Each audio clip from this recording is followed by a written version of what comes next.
MATLAB is incredibly powerful because it has a great library of predefined functions or built-in functions.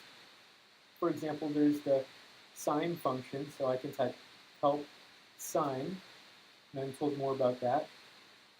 Or there's the rand function. It generates a matrix of random numbers. This is a moment in which I'm going to take an aside. I'm going to mention that the MATLAB help is tremendously helpful because it gives you examples that you can copy and paste straight out of the text that it gives you here in the help file. And as another little aside, if you don't like the text in the command line, you can, instead of typing help rand, well, we can change that to doc rand, and that brings up the MATLAB document browser, which looks like this, and it has the same information, mostly, maybe more information, and better examples.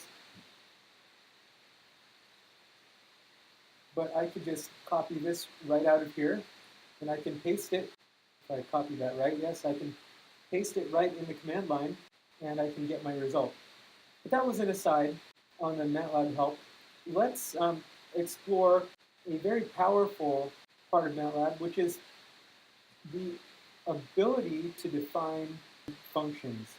And this is incredibly powerful because really the sky is the limit here. You can build all sorts of functions, very simple, robust functions, and then you can put functions together to make much more complex things. And really, your imagination is the limit here on the power of MATLAB functions. So let's get started. The way I start getting a function is I go up to this plus button and I hit new function. And this is what I get. It's a MATLAB editor file. And it begins with the keyword function. It tells MATLAB, hey, we're defining a function here. It gives me some sort of placeholders for output arguments, input arguments, and then here's the name of the function itself. Notice that for multiple output arguments, they're going to be enclosed in an array like this. And then the input arguments are enclosed in these parentheses. So there's also some comments here, and the comments are going to be what shows up in the help file. So let's make a function that does the element-wise cube of an array.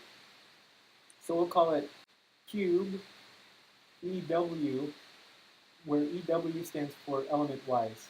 And we're just going to say that we're passing this function SumArray M. And here, we're going to write some help text. So we're going to say cube EW performs the element-wise cube of a matrix M. And so this is a very simple example. And we're going to define one single output argument. We're going to call it M cubed. And M cubed equals the element-wise power operator on M. So it's M to the element-wise power 3. I'm going to put a semicolon to suppress the output. And that's that. I save this, so I'm going to hit Control S. And notice that by default, MATLAB populates this save dialog box with the same name that we gave to the function here. And it's actually important in MATLAB that the file name and the function name match. Otherwise, you get a warning condition. And so I'm just going to verify that it's the same, and then I'm going to save it. And now, if in the command line, I can type help cube EW, and I see the help text that I typed in, and we'll just try it on a scalar. So let's say cube EW of 3, and I get 27, that's good. Now let's do cube EW of 1 to 5. And you see, okay, 1 cube, 2 cube, 3 cube, 4 cube, 5 cube. That works wonderfully. And let's try an array, and we'll test the output argument. So we'll do that there. Oh, and it didn't like this. I put in a typo. It didn't like the fact that I was concatenating things like 5 columns cannot be vertically concatenated with 10 columns. Makes sense. So let's put in a 0.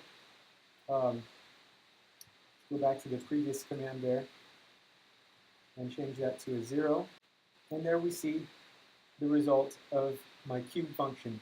So that's how you write a basic MATLAB function. Incredibly powerful, simple. You want to write your functions, make them very robust and clean, and so that you can use them to do really, really powerful things. Thanks for watching.